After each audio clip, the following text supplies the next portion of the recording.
तो करुणा ने आपको बताई G20 से जुड़ी 20 बड़ी खबरें। अब भारतवर्ष के नंबर 1 बुलेटिन की करने जा रहे हैं शुरुआत। आपके साथ मैं हूं समीर अब्बास, मेरे साथ रवि मिश्रा भी मौजूद हैं। आज G20 शिखर सम्मेलन के लिए अमेरिकी राष्ट्रपति जो बाइडेन भारत के लिए रवाना होंगे, तो अन्य देशों के राष्ट्राध्यक्षों के आने का सिलसिला भी जारी है।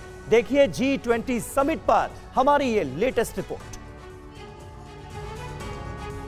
G20 समिट में भारत की मेहमान नवाजी शुरू हो चुकी है। दिल्ली आने पर आज मॉरिशस के पीएम प्रविंद जुगनॉथ का प्रोटोकॉल के साथ स्वागत हुआ।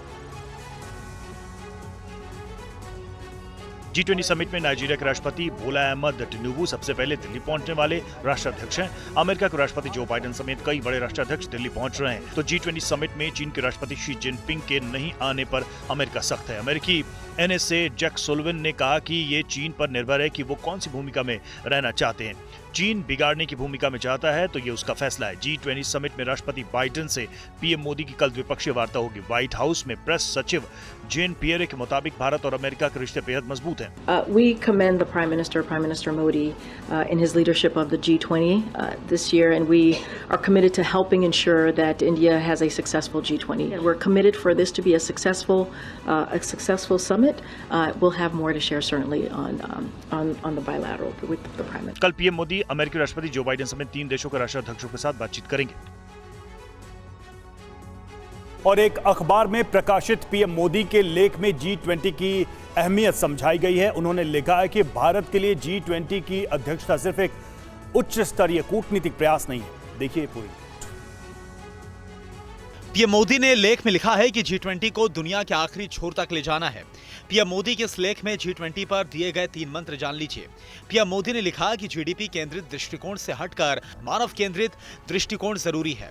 तो उन्होंने ग्लोबल सप्लाई चेन की मजबूती के साथ इसकी विश्वसनीयता बढ़ाने पर भी जोर दिया।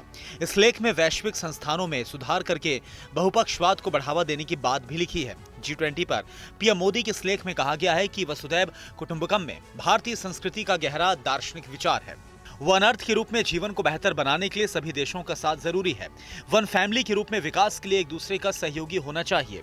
तो वन फ्यूचर के लिए साझा उज्जवल भविष्य के लिए साथ और हमारी अध्यक्षता बदलावों में उत्प्रेरक की भूमिका में है। पीएम ने लिखा कि G20 मानसिकता में आमूलचूल परिवर्तन का वाहक बने। ऐसे में ग्लोबल साउथ अफ्रीकी देशों को मुख्य धारा में लाना होगा। तो G20 का एक्शन प्लान भविष्य की दिशा तय करेगा। हमने मदर ऑफ डेमोक्रेसी की भूमिका निभाई, मॉडल ऑफ डाइवर्सिटी के रूप में अनुभव के दरवाजे खोले हैं। हमारी अध्यक्षता जेंडर डिजिटल डिवाइड को खत्म करेगी। और G20 सम्मेलन की सुरक्षा के लिए वायुसेना ने भी पुख्ता तैयारियां की हैं। देखिए वायुसेना का पूरा प्लान क्या है और कैसे किसी भी खतरे का जवाब देगी हमारी वायुसेना।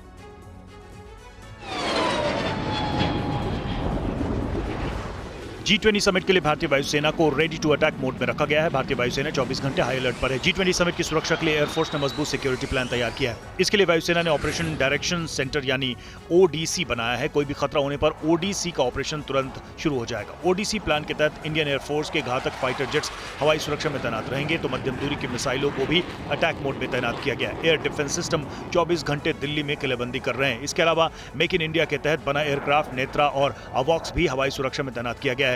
G20 की सुरक्षा के लिए किलर मिसाइलों से लैस राफेल मिराज 2000 सुखोई 30 लड़ाकू विमान जवाबी एक्शन के लिए तैयार हैं। तो G20 समिट के दौरान दिल्ली NCR में किसी तरह के UAV, पैराग्लाइडर, गर्म हवा के गुब्बारे और माइक्रोलाइट विमानों को उड़ाने की इजाजत नहीं है। इसके अलावा वायुसेना का ऑपरेशन डायरेक्शन सेंटर दिल्ली के इंदिरा गांधी इंटरनेशनल एयरपोर्ट में बने joint control and analysis centre के साथ संपर्क में रहेगा।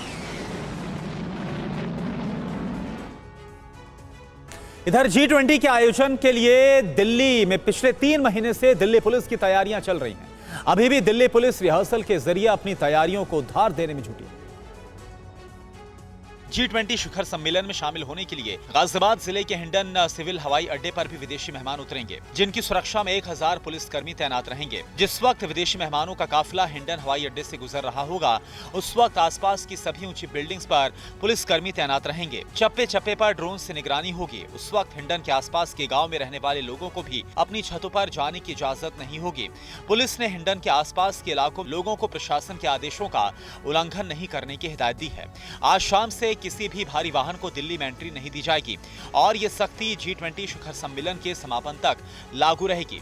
G20 आयोजन के मद्देनजर नोएडा दिल्ली बॉर्डर पर भी सख्त चेकिंग की जा रही है। इस बीच नई दिल्ली इलाके में इस तरह की रिहर्सल के जरिए अपनी तैयारियों को धार देने में जुटी है। तस्वीरें दिल्ली पुलिस के टीयर गैस रिहर्सल की है, जहां पर भीड़ इकट्ठा होने पर टीयर गैस के इस्तेमाल की रिहर्सल की जा रही है। एक जगह इकट्ठे ना हो, G20 को देखते हुए ये सभी को सूचित किया जाता है, आप लोग इकट्ठे ना हो, दूर दूर रहें, एक साथ इकट्ठे ना हो। कृष्ण जन्माष्टमी और G20 के आयोजन के चलते मंडियों में फूलों की मांग 20% तक बढ़ गई है। देसी फूलों के साथ साथ G20 में सजावट के लिए थाईलैंड के फूलों की मांग भी बढ़ गई है।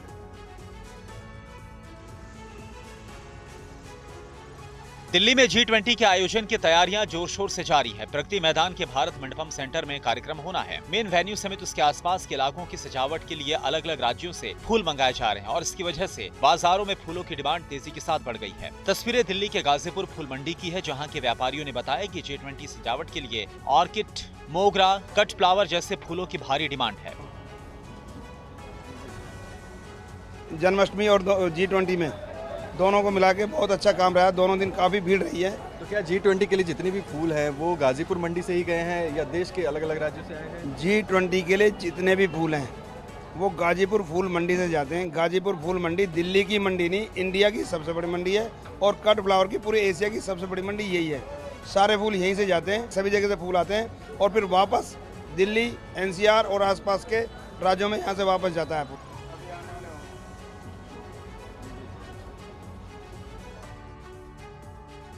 और दिल्ली की मंडियों के साथ साथ होटल्स में भी फूलों की डिमांड काफी बढ़ गई है। देखिए TV9 संवाददाता अभिजीत ठाकुर की गाजीपुर मंडी से ये खास रिपोर्ट। G20 सम्मेलन में साज सज्जा और मेहमानों के स्वागत के लिए फूलों का बहुत बड़ा महत्व है और इस वक्त हम गाजीपुर फूल मंडी में मौजूद हैं, जहां से G20 के तमाम वेन्यूज और मेहमानों के स्वागत के लिए होटलों को भी फूल की सप्लाई गई है। हालांकि देश के अलग अलग राज्यों से भी फूलों की सप्लाई लगातार जारी है और यहां तक कि विदेशों से भी विशेष रूप से फूल मंगवाए जा रहे हैं। लेकिन दिल्ली के गाजीपुर मंडी को देश की सबसे बड़ी फूल मंडी कही जाती है और ऐसे में यहां से किस तरह का योगदान लोगों का रहा है और कितने वेन्यूज़ पर यहां से कितने वैरायटीज़ के फूल गए हैं, यही जानने के लिए आज हम गाजीपुर मंडी में पहुंचे हैं। और आप यहां पर देख सकते हैं कि तमाम वैरायटीज़ आपको दिख जाएंगी, शायद जिनके नाम भी आप ना जानते हो। लेकिन उसके लिए हमारे साथ बातचीत करने के लिए यहाँ के लोकल शॉपकीपर भी हैं और प्रधान भी रहे हैं, वो भी मौजूद हैं बातचीत करने के लिए। सर, किन फूलों की डिमांड सबसे ज़्यादा G20 के लिए है? G20 के लिए लिली है, कार्नेशन है और आपका हाइड्रेंजिया है, ऑर्किड है, ये सभी फ्लावर्स लग रहे हैं।